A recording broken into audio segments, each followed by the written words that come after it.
उपयोजित इतिहास या पाठामध्ये आपण उपयोजित इतिहास म्हणजे काय, उपयोजित इतिहास आणि विविध विषयांमधील संशोधन, उपयोजित इतिहास आणि वर्तमान काळ, सांस्कृतिक आणि नैसर्गिक वारशांचे व्यवस्थापन आणि संबंधित व्यावसायिक क्षेत्रे यांचा अभ्यास करणार आहोत. उपयोजित इतिहास म्हणजे काय? उपयोजित इतिहास या संज्ञेसाठी जनांसाठी इतिहास म्हणजेच पब्लिक हिस्ट्री असा पर्यायी शब्दप्रयोग प्रचारात आहे. भूतकाळातील घटनासंबंधीचे जे ज्ञान इतिहासाद्वारे प्राप्त होते त्याचा उपयोग वर्तमान आणि भविष्य काळात सर्व लोकांना कसा होईल याचा विचार उपयोजित इतिहास या विषयाद्वारे केला जातो. वर्तमानातील सामाजिक आव्हानांवर उपाययोजना करणे, सामाजिक उपयुक्ततेचे निर्णय घेणे यासारख्या गोष्टींसाठी पूर्वी होऊन गेलेल्या घटनांचे विश्लेषण दिशादर्शक ठरते. त्यासाठी इतिहासाचे ज्ञान आवश्यक असते. उपयोजित इतिहासाच्या क्षेत्रात केवळ तज्ञ व्यक्तीचाच नव्हे तर सर्वसामान्य लोकांचा विविध अंगांनी सहभाग असू शकतो. संग्रहालये, प्राचीन स्थळे यांना भेट देणारे पर्यटक या नात्याने त्यांचा सहभाग महत्वाचा असतो. पर्यटनामुळे लोकांमध्ये इतिहासासंबंधीची आवड वाढीस लागते. समाज मनामध्ये इतिहासाची जाणीव निर्माण होते. तसेच त्यांच्या स्वतःच्या शहरात किंवा गावात असणाऱ्या प्राचीन स्थळांच्या जतन आणि संवर्धनाच्या प्रकल्पांमध्येही ते सहभागी होऊ शकतात. उपयोजित इतिहास आणि विविध विषयांमधील संशोधन. इतिहास भूतकाळात घडून गेलेल्या घटनांशी संबंधित असतो. वर्तमानात दिसणाऱ्या मानवी जीवनाची घडण ही त्या घटनांवरच आधारलेली असते. या घटना राजकारण, सामाजिक, धार्मिक संघटन, तत्वज्ञान, तंत्रज्ञान आणि विज्ञान यासारख्या विविध क्षेत्रांमध्ये घडलेल्या असतात. प्रत्येक क्षेत्रातील ज्ञानसंचयाचा इतिहास स्वतंत्र असतो. त्या त्या क्षेत्रातील पुढील वाटचालीची दिशा या ज्ञानसंचयाच्या स्थितीवर अवलंबून असते. त्या अनुषंगाने अनेक विषयांच्या संशोधनात इतिहासाची संशोधन पद्धती उपयुक्त ठरते. उदाहरणार्थ, 1. तत्वज्ञान. विविध विचारसरणीचा उगम, त्यामागील वैचारिक परंपरा आणि त्या विचारसरणीच्या वाटचालीचा इतिहास समजून घेणे यासाठी तत्वज्ञानाचा इतिहास अभ्यासावा लागतो. तत्वज्ञान समजून घेताना ते तत्वज्ञान ज्या भाषेतून व्यक्त झाले त्या भाषेच्या इतिहासाचाही उपयोग होतो. 2. विज्ञान. वैज्ञानिक शोध आणि सिद्धांत यांचा कालक्रम आणि त्या शोधामागील कारण परंपरेची साखळी समजून घेणे यासाठी विज्ञानाचा इतिहास अभ्यासावा लागतो. गरज ही शोधाची जन्य असते असे म्हटले जाते. अनेकदा वैज्ञानिक शोध हे मानवी गरजांची पूर्ती आणि जिज्ञासेचे समाधान करण्याच्या प्रयत्नातून लागलेले असतात. त्यासाठी आधी अस्तित्वात असलेल्या वैज्ञानिक ज्ञानाचा उपयोग केला जातो. या शोधामागील कारण परंपरा, कालक्रम समजून घेण्यासाठी विज्ञानाच्या इतिहासाचे ज्ञान उपयोगी पडते. 3. तंत्रज्ञान. कृषी उत्पादन, वस्तूंचे उत्पादन, स्थापत्य, अभियांत्रिकी इत्यादीमध्ये होत गेलेले बदल आणि त्यामागील कारण परंपरेची साखळी समजून घेणे यासाठी तंत्रज्ञानाचा इतिहास अभ्यासावा लागतो. वैज्ञानिक शोध आणि तंत्रज्ञानातील प्रगती परस्परावलंबी असतात. मानवाच्या उत्क्रांतीच्या वाटचालीत दगडी हत्यारे घडवण्यापासून ते कृषी उत्पादनाच्या विकासापर्यंत त्याला समजलेले विज्ञान आणि त्यावर आधारलेले तंत्रज्ञान अत्यंत महत्वाचे होते. पुढे विज्ञानाच्या प्रगतीमुळे उत्पादन प्रक्रियांचे यांत्रिकीकरण होत गेले. ते कसे होत गेले, विज्ञान आणि तंत्रज्ञान कसे नेहमीच एकमेकांवर अवलंबून असतात हे समजण्यासाठी तंत्रज्ञानाचा इतिहास समजावून घेणे आवश्यक असते. 4. उद्योगधंदे आणि व्यापार. उद्योगधंदे आणि व्यापार यामुळे मानवी समाजामधील परस्पर व्यवहारांचे क्षेत्र विस्तारते. त्यामुळे सांस्कृतिक संबंधांचे जाळेही सतत विकसित असते. उद्योगधंदे आणि व्यापाराच्या व्यवस्थापनाचाच हा एक भाग असतो. त्यांचा इतिहास समजावून घेणे महत्वाचे असते. बाजार आणि व्यापार यांचे स्वरूप बदलत गेले. या सर्वामागील मानवी नात्यांचे स्वरूप आणि समाजरचना बदलत गेली. हा सर्व प्रवास समजण्यासाठी सांस्कृतिक घडण, सामाजिक रचना, आर्थिक व्यवस्था इत्यादींचा इतिहास अभ्यासावा लागतो. 5. व्यवस्थापन शास्त्र. उत्पादनांची संसाधने, मनुष्यबळ आणि उत्पादनाच्या विविध प्रक्रिया, बाजार आणि विक्री यांच्या व्यवस्थापनाच्या साखळीत त्या संबंधातील भूतकालीन यंत्रणा कशा होत्या हे समजावून घेणे आवश्यक असते. या साखळीत गुंतलेल्या विविध स्तरावरील लोकांची परंपरागत मानसिकता समजावून घेण्यासाठी या सर्वांचा डोलारा ज्या वेगवेगळ्या सामाजिक आणि आर्थिक संस्थांच्या संघटनावर अवलंबून असतो, त्यांचा इतिहास समजला तर वर्तमानात विविध पातळ्यांवरील व्यवस्थापन करणे सोपे होते. 6. कला. विविध कलाक्षेत्रामधील अभिव्यक्ती व त्यामागील वैचारिक, भावनिक, सांस्कृतिक परंपरांच्या आधाराने झालेला कलांचा विकास समजून घेणे महत्त्वाचे असते. कोणत्याही कलाविष्काराचे मर्म, कलाकृतीच्या निर्मात्याची मानसिकता आणि विशिष्ट कलाशैलीच्या विकासाचा क्रम सांस्कृतिक इतिहासाच्या अभ्यासाद्वारे समजू शकतो. 7. मानव्य ज्ञानशाखा. इतिहास, पुरातत्व, समाजशास्त्र, मानवशास्त्र, राज्यशास्त्र, अर्थशास्त्र यासारख्या ज्ञानशाखांचा उगम आणि विकास यांचा इतिहास समजावून घेणे हे या ज्ञानशाखांच्या अभ्यासाचा आवश्यक भाग आहे. तत्वज्ञान ही विज्ञान आणि इतर सर्वच ज्ञानशाखांची जननी मानली जाते. वैश्विक पसारा आणि मानवाचे त्यातील अस्तित्व यांचा परस्पर संबंध समजून घेण्याच्या जिज्ञासेतून जगभरातील सर्वच मानवी समाजामध्ये त्या संबंधीची अनुमाने लोक बांधू लागले. त्यातून जगाच्या उत्पत्ती संबंधीच्या कथा, सृष्टीचक्र आणि मानवी जीवनासंबंधीची मिथके, देवदेवता संबंधीच्या कल्पना आणि त्या देवदेवतांना प्रसन्न करण्यासाठी केलेले विधी, त्या संबंधीचे तात्विक विवेचन यांचा विकास झाला. प्राचीन लोकांनी केलेल्या या गोष्टीविषयीच्या विचारात तत्वज्ञानाची बीजे आहेत. इथे उल्लेख केलेल्या मानव्य शाखेतील विविध शाखांच्या विकासाला तत्वज्ञानातील सिद्धांताचा पाया आहे. इतिहासाच्या आधारे या वाटचालीचे आकलन होऊ शकते. उपयोजित इतिहास आणि वर्तमान काळ. इतिहासाचा दैनंदिन व्यवहारामध्ये उपयोग काय, असा प्रश्न नेहमी विचारला जातो. उपयोजित इतिहास म्हणजे काय या प्रश्नाच्या उत्तरात वरील प्रश्नाचे उत्तरही आपोआप मिळते. भूतकाळाचे मूर्त आणि अमूर्त स्वरूपातील अनेक अवशेष वर्तमान काळात अस्तित्वात असतात. त्यांच्याबद्दल आपल्या मनात कुतूहल असते, आत्मीयता असते. त्यांच्या अस्तित्वाचा इतिहास आपल्याला समजावून घ्यावासा वाटतो, कारण ते आपल्या पूर्वजांनी निर्माण केलेल्या कलाकृतींचे, परंपरांचे अवशेष असतात. तो आपला सांस्कृतिक वारसा असतो, ती आपली ओळख असते. त्याच्या इतिहासाचे ज्ञान आपल्याला आपल्या उगमाकडे घेऊन जाणारे असते. त्यामुळे तो सांस्कृतिक वारसा आपल्या आणि पुढील पिढ्यांच्या हितासाठी दीर्घकाळ जतन करण्याची, त्याचे संवर्धन करण्याची आवश्यकता निर्माण होते. उपयोजित इतिहासाच्या आधारे मूर्त आणि अमूर्त स्वरूपातील सांस्कृतिक वारशांचे जतन आणि संवर्धन करता येते. त्यामुळे व्यवसायाच्या अनेक संधी निर्माण होतात. थोडक्यात सांगायचे म्हणजे इतिहासाच्या आधारे वर्तमान काळाचे यथायोग्य आकलन आणि भविष्यकाळासाठी दिशादर्शन असे उपयोजित इतिहासाचे वर्णन करता येईल. सांस्कृतिक आणि नैसर्गिक वारशांचे व्यवस्थापन. सांस्कृतिक वारसा हा मानवनिर्मित असतो. तो मूर्त आणि अमूर्त अशा दोन प्रकारचा असतो. एक मूर्त सांस्कृतिक वारसा. या प्रकारात प्राचीन स्थळे, वास्तू, वस्तू, हस्तलिखिते, शिल्पे, चित्रे इत्यादींचा समावेश होतो.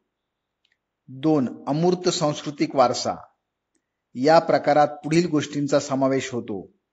मौखिक परंपरा आणि त्यासाठी उपयोगात आणली जाणारी भाषा, पारंपरिक ज्ञान, सण समारंभ साजरे करण्याच्या सामाजिक पद्धती आणि धार्मिक विधी, कला सादरीकरणाच्या पद्धती, विशिष्ट पारंपरिक कौशल्य, अशा परंपरा, पद्धती, कौशल्य इत्यादींचे प्रतिनिधित्व करणारे समूह, गट.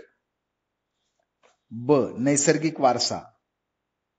निसर्गातील जैववैविध्यांचा विचार नैसर्गिक वारशांच्या संकल्पनेत केलेला आहे. त्यामध्ये पुढील गोष्टींचा समावेश होतो. 1 प्राणी, 2 वनस्पती सृष्टी, 3 त्यांच्या अस्तित्वासाठी आवश्यक असणाऱ्या परिसंस्था आणि भूरचनात्मक वैशिष्ट्ये. पुढील मानवी पिढ्यांच्या हितासाठी आपल्या वारशांचे जतन होणे आवश्यक आहे. नामशेष होण्याच्या वाटेवर असलेल्या सांस्कृतिक आणि नैसर्गिक वारशांचे जतन आणि संवर्धन व्हावे या हेतूने युनेस्को या जागतिक संघटनेने काही दिशादर्शक तत्वे जाहीर केलेली आहेत.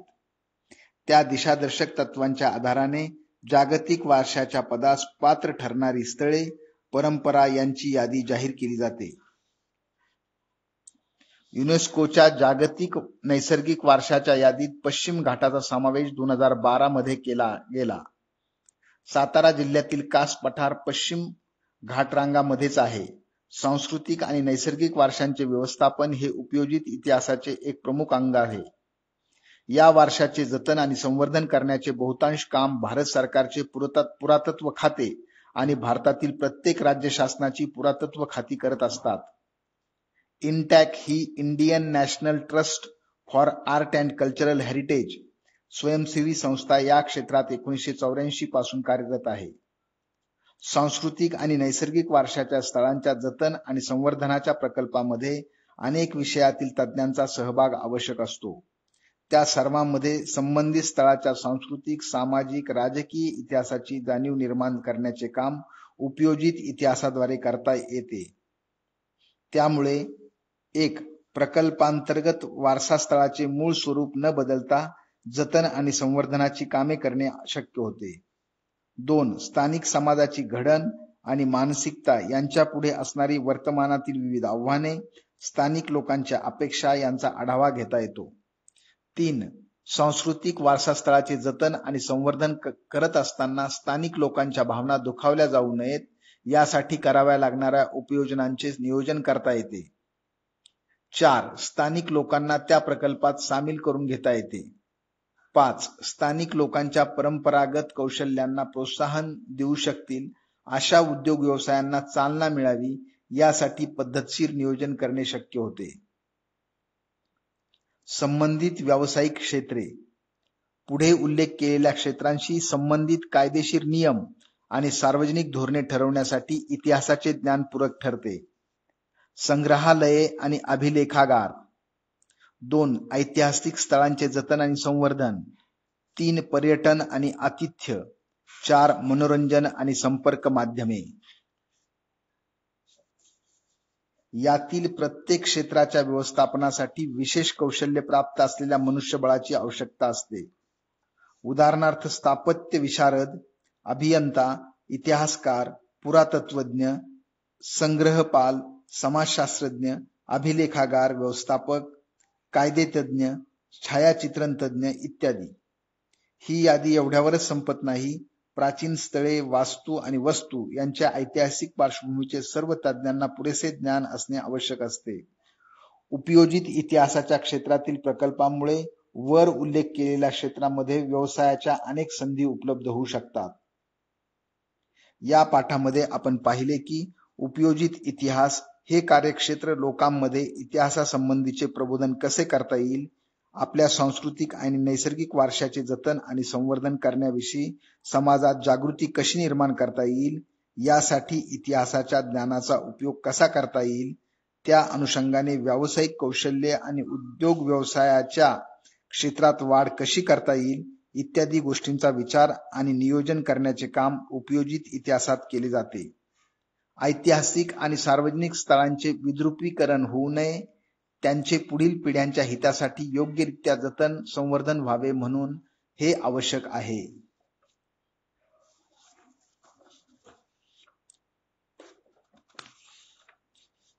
जाणून घ्या.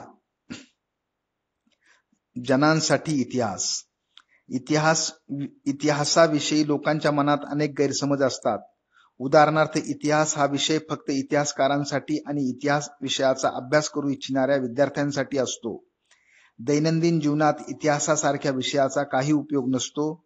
इतिहासासारख्या विषय आर्थिकदृष्ट्या उत्पादक क्षेत्राशी जोडला जाऊ शकत नाही इत्यादी. अशा गैरसमजावर मात करत इतिहासाची नाळ लोकांच्या वर्तमानातील जीवनसरणीशी जोडणारे क्षेत्र म्हणजे जनांसाठी इतिहास. परदेशातील अनेक विद्यापीठांमध्ये जनांसाठी इतिहास या विषयातील अभ्यासक्रम शिकवले जातात. भारतात बंगळुरू येथील Srishti institute of art design and technology या संस्थेत सेंटर फॉर पब्लिक हिस्ट्री हा स्वतंत्र विभाग आहे. तिथे या विषयातील प्रकल्प आणि संशोधनाचे काम चालते.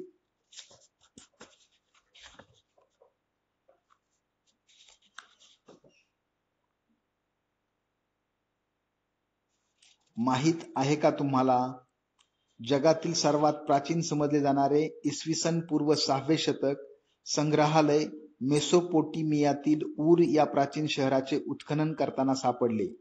हे उत्खनन ब्रिटिश पुरातत्वज्ञ सर लिओनार्डो उली यांनी 1922 ते 1934 या काळात केले होते. हे संग्रहालय एनिगॉल्डी नावाच्या मेसोपोटेमियाच्या राजकन्येने बांधले होते. ती स्वतः त्या संग्रहालयाची संग्रहपाल म्हणून काम पाहत असे.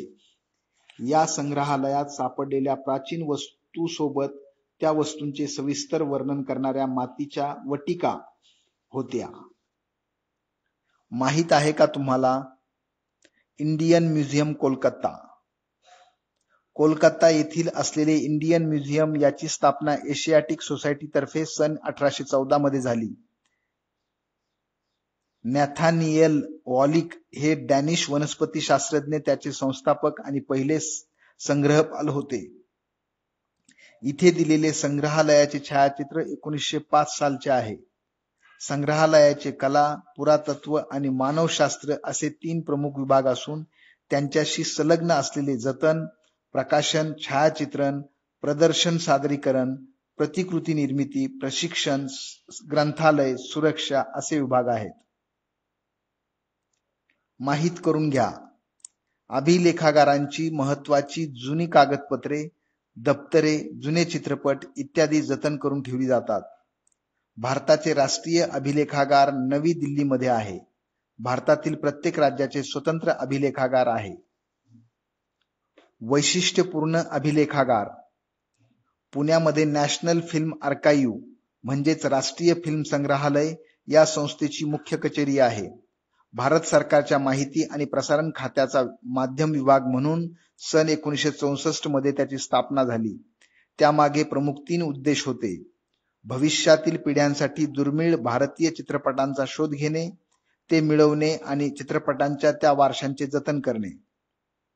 चित्रपटांशी संबंधित महत्वाच्या बाबींचे वर्गीकरण करणे, त्यांच्या कायमस्वरूपी नोंदी तयार करणे आणि संशोधन करणे. चित्रपट संस्कृतीच्या प्रसाराचे केंद्र स्थापित करणे. एका दृष्टिक्षेपात भारतातील जागतिक मौखिक आणि अमूर्त वारसा यादीत समाविष्ट झालेल्या परंपरा. 2001 मध्ये कुट्टिटम ही केरळमधील संस्कृत नाट्य परंपरा. 2003 वैदिक पठण परंपरा. 2005 उत्तर भारतातील रामलीला सादरीकरण. 2009 गढवाल उत्तराखंड येथील रम्मन धार्मिक उत्सव आणि विधिनाट्य. 2010 राजस्थानचे कालबेलिया लोकसंगीत आणि लोकनृत्य. 2010 पश्चिम बंगाल, झारखंड आणि ओडिशा येथील छाऊ नृत्य. 2010 केरळातील मुडेट्टू विधिनाट्य आणि नृत्यनाट्य. 2012 लडाख, जम्मू आणि काश्मीर येथील बौद्ध मंत्र पठणाची परंपरा. 2013 मणिपूर येथील संकीर्तन परंपरा. 2014 पंजाबमधील ठठेरा जमातीची तांब्याची आणि पितळी भांडी बनवण्याची कला परंपरा. 2016 नवरोज. 2016 योग. भारतातील जागतिक वारसा स्थळे सांस्कृतिक. 1983 मध्ये आग्र्याचा किल्ला, 1983 मध्ये अजिंठा लेणी, 1983 मध्ये वेरूळ लेणी, 1983 ताजमहाल. 1984 मध्ये महाबलीपुरम येथील मंदिरे, कोणार्क सूर्य मंदिर. 1986 गोव्यातील चर्चेस आणि कॉन्व्हेंट्स. 1986 मध्येच फत्तेपूर सिक्री.